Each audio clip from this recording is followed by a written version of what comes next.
नमस्ते। मालदीव उन इस्लामिक देशों में से एक है जिसका तैमंद भी फटता है तो उसकी सिलाई के लिए सुई और धागा भारत से ही जाता है। लेकिन हाल के महीनों में इसी मालदीव ने भारत के खिलाफ न सिर्फ खुद ही अपने तैमंद हवाई झंडे बना दिए बल्कि टोपी तक उछाल डाली। यह सब मुल्लाबाजी इसलिए की गई ताकि पिद्दिसा देश दुनिया यानी खासकर इस्लामिक देशों को दिखा सके कि बेशक पिछवाड़े में दम नहीं पर वह भी बाकी भारत विरोधी मुल्लाओं से कम नहीं। मालदीव में सत्ता परिवर्तन के बाद मुल्ला मोइजू की राष्ट्रपति के तौर पर ताजपोशी हुई तो उन्होंने सबसे पहले भारत के खिलाफ ही बांग लगाई। पता नहीं कैसे इस फटेरू मुल्ला को ख्वाब आया कि वह भारत को ललकार लगाकर एक आक्रामक मुल्ला के रूप में स्थापित हो सकता है जो छाती ठोककर भारत से टकराने का दम रखता है। ऐसी मुल्ला गर्दी के चक्कर में मोइजू भूल गए कि भारत को दोष दिखाने की हरकत ने आज पाकिस्तान की मदरसा पैदाइश के हाथ में कटोरा पकड़ा दिया है और मुल्लाइन की हालत यह है कि वह पाकिस्तान की गलियों से लेकर यूई तक में जिस्म फरोशी करके आटे के पैसे जुटा रही है। पाकिस्तान की आबादी, अर्थव्यवस्था और क्षेत्रफल की तुलना में मालदीव कहीं नहीं ठहरता है, मगर उसने अकड़ के मामले में पाकिस्तान को पीछे छोड़ने की कोशिश की। मोइजू की मुल्ला गर्दी को बढ़ावा देने के लिए चीन ने उसका इस्तेमाल भारत के खिलाफ किया, जिसके बाद मोइजू तितर बनकर उड़ चले। लेकिन अब मालदीव के राष्ट्रपति मुल्ला मोइजू को चीन से करारा झटका लगा है। खुद को दोस्त बताने वाले चीन ने साफ कर दिया है कि मालदीव को कर्ज में राहत देने की उसकी कोई योजना नहीं है।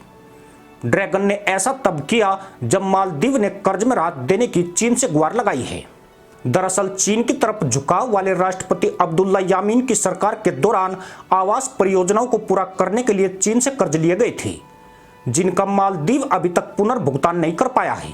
इसके पहले चीन की यात्रा से लौटे मालदीव के राष्ट्रपति मोइजू ने दावा किया था कि उन्हें चीन से कर्ज भुगतान में राहत मिलने का आश्वासन मिला है।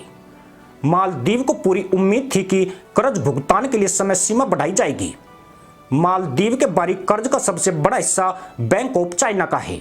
यह बैंक चीनी सरकार का 100% स्वामित्व वाला एक्सपोर्ट इंपोर्ट बैंक है।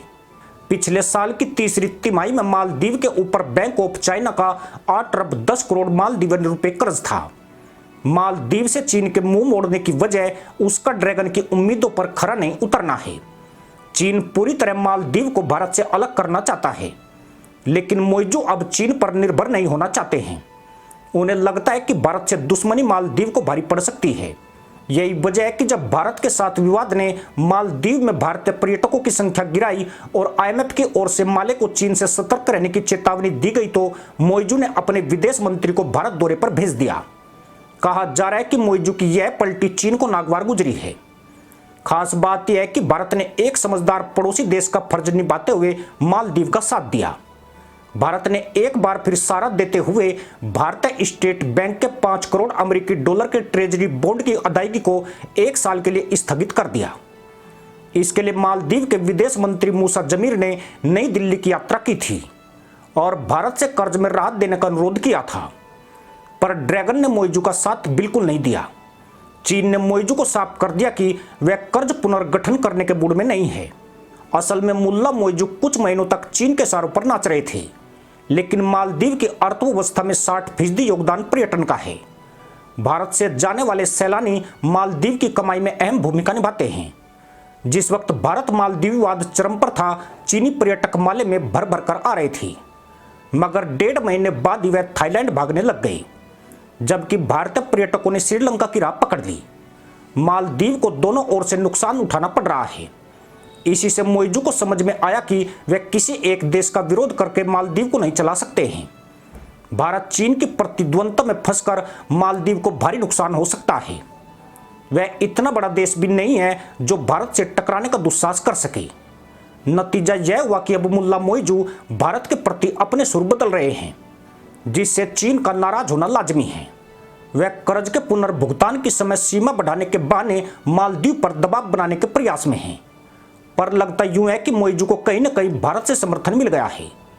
तभी वह चीन के फिलहाल ज्यादा गीत नहीं गा रहे हैं, पर भारत को भी ध्यान रखना होगा कि तैमनधारी पर भरोसा खतरनाक हो सकता है।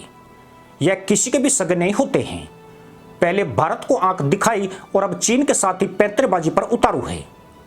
ऐसे लोग सिर्फ अपना ही फायदा देखते हैं और मौजू भी ऐसे जाहिलों में से एक है। इसी के साथ अनुमति दोस्तों, जय हिंद, वंदे मातरम।